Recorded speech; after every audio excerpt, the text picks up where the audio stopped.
As we know, cardiac disease is very real. So आजकल के daily life में हम लोग रोज़मर्रा की ज़िंदगी में देखते हैं कि बहुत सारे पेशेंट कार्डियक डिजीज से सफ़र कर रहे हैं। बहुत आसपास के लोग बीमार हो रहे हैं, सेलिब्रिटीज़ कार्डियक डिजीज से अपना जान गंवा रहे हैं। सो मैं यहाँ पे कार्डियक डिजीज डिस्कस नहीं करने आया हूँ कि उसको कैसे ट्रीटमेंट करते हैं। Obviously you need to consult a cardiologist for further test and treatment. But मैं कोशिश करूँगा कि आज हम लोग उस मुद्दे पे बात करें कि कैसे हम लोग इसको प्रिवेंट करते हैं। और one of the very important tool for us as a general practitioner is lipid profile test. ये एक ऐसी जांच है जिसके थ्रू हम लोग कार्डियक डिजीज को प्रिवेंट कर सकते हैं। सो मेरा उद्देश्य ये रहेगा कि जितना आसान भाषा में हो सकता है मैं आपको बता पाऊँ कि एक लिपिड प्रोफाइल टेस्ट को कैसे देखते हैं और क्या मेजर्स हम लोग ले सकते हैं फर्दर पहले ही से हम लोग प्रिवेंट करने के लिए इस डिजीज को, राइट।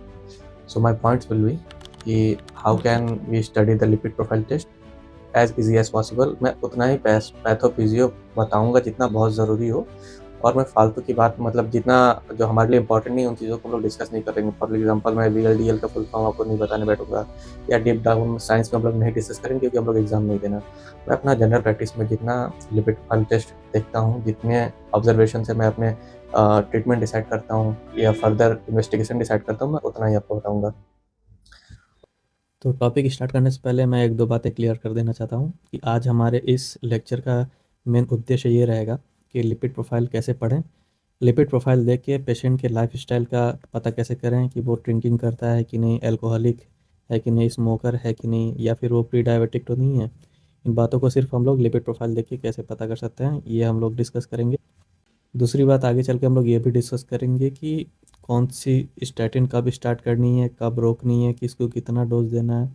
तीसरी चीज़, हम लोग बहुत डीप में नहीं जाएंगे, बहुत सारी चीज़ें नहीं पढ़ेंगे। जितना रिक्वायर्ड है, जितना मैं अपने प्रैक्टिस में यूज़ करता हूँ अपने इस लिपिड प्रोफाइल को एनालाइज करने के लिए, उतना ही पढ़ेंगे। हम लोग बहुत टेक्निकल और बहुत डीप स्टडी नहीं करने वाले हैं। और हम लोग बहुत जेनरिक पढ़ाई भी नहीं करेंगे कि भाई LDL का मात्रा इतना है तो हमें ये दवा इतनी देनी है। ऐसी गलत पढ़ाई भी हम लोग बिल्कुल नहीं करेंगे। जितना फिजियोपैथो जानना ज़रूरी है उतना ही पढ़ाई करेंगे। चलिए अब हम लोग टॉपिक पे आते हैं। जैसा कि आप लोग ये लिपिड प्रोफाइल एक इन्वेस्टिगेशन देख रहे हैं, इस इन्वेस्टिगेशन में मेनली हम लोग दो या तीन चीज़ें पढ़ेंगे। मेनली हम लोग HDL के बारे में पढ़ेंगे, TGL के बारे में पढ़ेंगे, ट्राइग्लिसराइड, और HDL TGL का रेशियो, है ना, और हम लोग LDL। इन चार चीज़ों को हम लोग मेनली फोकस करेंगे। बाकी चीज़ें भी इम्पॉर्टेंट है लेकिन उतना नहीं। तो हम लोग स्टार्ट करते हैं फूड से। फूड को हम लोग मेनली दो पार्ट में डिवाइड कर सकते हैं, फैट में और स्टार्च में, राइट। तो स्टार्च फॉर एग्जांपल में के लिए हम समोसा ले लेते हैं। समोसा पकौड़ा जो ऑयली तला हुआ भोजन होता है, फैट जो है उसके आउटर लेयर में होता है, स्टार्च जो है उसके बीच में होता है। जैसे उसमें आलू हो गया, मैदा हो गया, ये सब चीज़ों से। तो हम लोग एक किसी इंसान ने समोसा खाया, ठीक है, फिर ये जो स्टार्च है लीवर कन्वर्ट करेगा शुगर में। शुगर हमारे बॉडी से एब्जॉर्ब होगा हर जगह जहाँ भी जो ज़रूरत है। फिर ये जो एक्स्ट्रा शुगर है ना, ये बनाता है ट्राइग्लिसराइड या फिर TGL। तो ये एक रीज़न हो गया कैसे TGL बनता है। दूसरा कारण क्या है? फैट। जो हम लोग तला भुना खाएं, इसका जो आउटर लेयर का जो फैट है, ये सीधे जाएगा हमारे ब्लड स्ट्रीम में, और एक्सेस जो फैट होता है वो सीधे सीधे बनाएगा ट्राइग्लिसराइड।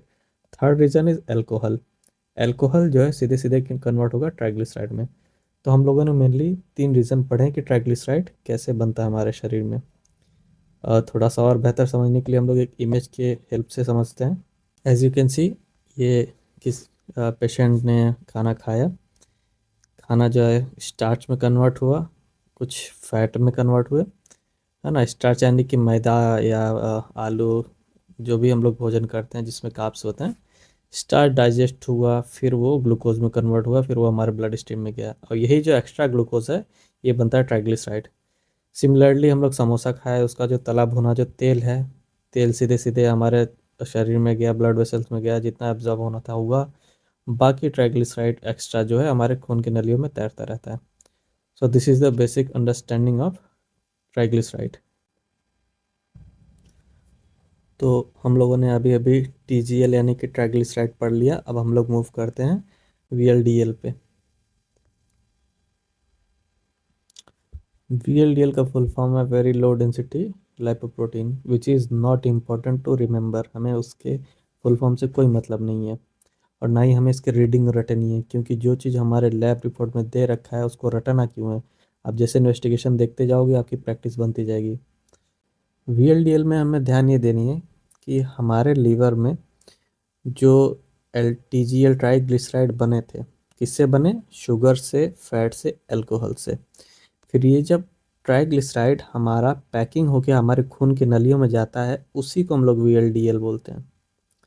बेसिकली आप इसको एज अ ट्रक कंसिडर कर सकते हैं कि जिस ट्रक पे ट्राइग्लिसराइड लोड रहता है और कोलेस्ट्रॉल भी रहता है, उसको हम लोग VLDL करते हैं। और VLDL जो हमारे खून की नलियों में तैरता है और जिसको ज़रूरत पड़ती है, जिस ऑर्गन को, सेल्स को न्यूट्रिशन और रिपेयरिंग के लिए ज़रूरत पड़ती है, वो उससे ले लेता है उतना ट्राइग्लिसराइड, राइट। फिर उसके बाद जो बचे हुए ट्राइग्लिसराइड होते हैं वो हमारे एडिपोज टिश्यू में इकट्ठा होता है। Triglyceride is 5 times more than VLDL in blood vessels. For example आप यहाँ पे देख सकते हो ये जो VLDL है, इसकी जो ये जो है ट्राइग्लिसराइड से हमेशा 5 गुना ज़्यादा ही होगा। अब हम लोग लिपिड प्रोफाइल पढ़ना सीखेंगे। तो इसमें हम लोग देखेंगे सबसे पहले HDL, जो कि हम लोगों ने डिस्कस नहीं किया था। HDL कभी भी जब घटा हुआ हो, मतलब अपने नॉर्मल रेंज से नीचे हो, तो उसका दो ही मतलब होता है। This is the HDL। ये कभी भी अगर अपने नॉर्मल रेंज से नीचे है, इसका सिंपल सा ये मतलब है, या तो there is no physical activity patient का, आइदर ही इज स्मोकर। इन्हीं दो केस में HDL की क्वांटिटी घटी रहती है। HDL को गुड कोलेस्ट्रॉल भी बोलते हैं, इसका हम लोग फर्दर डिस्कस करेंगे। इसको बढ़ाने का एक ही तरीका है भाई, जैसे घटता है उसका उल्टा करो, बढ़ेगा। फिजिकल एक्टिविटी करिए तो HDL बढ़ेगी। तो पेशेंट को हम लोग यही सजेस्ट भी करना। अच्छा, किसी रिसर्च में, किसी स्टडी में ये भी पढ़ाया गया था कि moderate amount of red wine अगर आप पेशेंट ले तो it will show increase in HDL, जो कि हम लोग प्रैक्टिकली पेशेंट को नहीं बोल सकते कि भाई आप थोड़ा सा मॉडरेट अमाउंट में अल्कोहल लो। मॉडरेट भूल जाएगा, अल्कोहल इतनी लेगा कि लीवर की ऐसी तैसी कर देगा। सो ये नहीं बोलना है पेशेंट से, अवॉइड करना है। बस यही बोलना है कि आपको HDL बढ़ाना है तो डू योर फिजिकल एक्टिविटीज़। पहली चीज़ हम लोग HDL देखेंगे, ठीक है। HDL से ही पता चल जाएगा कि पेशेंट स्मोकर है कि नहीं। अगर उसकी रीडिंग आ रही है 22-35 आ रही है, आप उससे बोल सकते हो क्यों भाई दिन में कितना सिगरेट पी रहे हो या जो भी स्मोकिंग करते हो। पेशेंट विल बी सरप्राइज कि डॉक्टर साहब आपको कैसे पता। सो this is the one of the way. और दूसरी चीज़, अगर कम है, 40 है, 35 है, आप या पेशेंट ओबीज होगा, आप उसको देख के ही समझ जाओगे कि हाँ इसकी फिजिकल एक्टिविटीज़ कम है। जब आप पूछोगे तो वो बताएगा कि हाँ डॉक्टर साहब काम कम करना रहता है, या हाउस वाइफ है या लेडीज़ है, हाँ डॉक्टर साहब बस खाना बनाना रहता है, इतना ही हमें काम रहता है। So this is the way to observe HDL। We are moving to triglyceride, right. तो HDL आप देखने के बाद आप आओगे ट्राइग्लिसराइड पे। ट्राइग्लिसराइड कभी भी बड़ा होगा तो जैसा कि हम लोगों ने अभी पिछले इमेज में देखा था कि ट्राइग्लिसराइड बढ़ता है कैसे। TGL is made by sugar, fat, alcohol. तो किसी का शुगर अगर बढ़ा, ट्राइग्लिसराइड बढ़ा हुआ है, तो बहुत सिंपल सा रीज़न है कि भाई खूब कार्ब्स खाता है ना, खूब मोमोज चाउमीन खा रहा है, बहुत जंक फूड खा रहा है, अच्छे से कार्ब्स ले रहा है, ठीक है। बहुत ज़्यादा तला भुना खा रहा है कि घर पे ला के पनीर तल तल के खा रहा है, बोलेगा डॉक्टर साहब हम तो बहुत हेल्दी खाते हैं तो मेरा कैसे बढ़ गया, राइट। डीप फ्राइड फूड खा रहा है। और उसके बाद ऑब्वियसली टू मच अल्कोहल, इन सब कारण से ये बढ़ा रहता है। तो 300, 400, 250 we can suspect. Okay, so similarly ये जो रीज़न है ट्राइग्लिसराइड बढ़ने की, ये कारण है, ठीक है। तो आप ये जब भी आप इन्वेस्टिगेशन पे देखोगे तो आप इससे एक आइडिया लगा सकते हो। और जब इसको कम कर कैसे करना है, ऑब्वियसली भाई आप अपना डाइट मेंटेन करो, है ना, तला भुना मत खाओ, शराब मत पियो। These are the ways to lower the triglyceride level in our blood vessels. Okay, HDL और ट्राइग्लिसराइड हम लोग देख लिए। अब हम लोग इसका रेशियो भी देखेंगे। इसके रेशियो से हमें पता चलेगा कि पेशेंट प्री डायबिटिक है या तो उसको डायबिटीज़ है कि नहीं। बेस्ड ऑन दिस इन्वेस्टिगेशन आप फर्दर इन्वेस्टिगेशन करा सकते हो, लाइक HbA1c। तो जब भी ट्राइग्लिसराइड रहेगा, ratio should be triglyceride divided by HDL, right. So by the book अगर हम लोग चलें किताब के हिसाब से, ये 2 होना चाहिए, है ना, कि इसका रेशियो 1:2 होना चाहिए। लेकिन हम लोग इंडिया में रहते हैं, प्रैक्टिकल लाइफ अगर हम लोग देखें तो वो हमेशा ही मतलब जो रियल लाइफ में 3 से 4 गुना ज़्यादा ही मिलेगा हमें। ट्राइग्लिसराइड और एचडीएल का रेशियो, राइट। तो अगर ये 4 से ज़्यादा है तो आप 100% उसको सस्पेक्ट कर सकते हैं कि या तो वो प्री डायबिटिक होगा, there could be insulin resistance, right, या तो टाइप 2 डायबिटीज़ या तो प्री डायबिटिक, ये दोनों होगा। आप उसको HbA1c करवाइए, एग्जामिन करिए, डायबिटीज़ के लिए रूल आउट करिए। सो ये भी एक तरीका है कि आप सिर्फ लिपिड प्रोफाइल, ये 2 रेशियो देख के आप बता सकते हैं कि पेशेंट प्री डायबिटिक है कि नहीं है, राइट। ना हमने देखा कि पहले हम लोग HDL देखते हैं रिपोर्ट में, फिर ट्राइग्लिसराइड देखते हैं, फिर इन दोनों का रेशियो देखते हैं, और इन सब से हमें पता चलता है कि पेशेंट अल्कोहलिक है कि स्मोकर है कि उसका डाइटरी हैबिट कैसा है, इज़ प्री डायबिटिक और नॉट, है ना। Now we will discuss LDL, low density lipoprotein, या इसको बैड कोलेस्ट्रॉल भी बोलते हैं।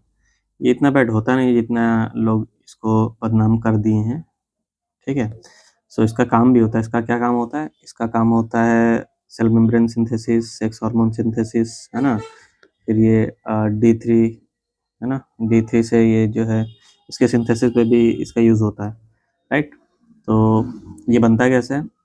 2 ही सोर्स है, fatty food, familiar hyper cholesterolaemia याद करने की ज़रूरत नहीं है, सिंपली आप हम लोग इसको बोल सकते हैं due to some genetic reason, है ना। जैसे कि आप देख रहे हैं इस यहाँ पे एक जीन मिसिंग है, that is why lots of cholesterol in the blood stream, right.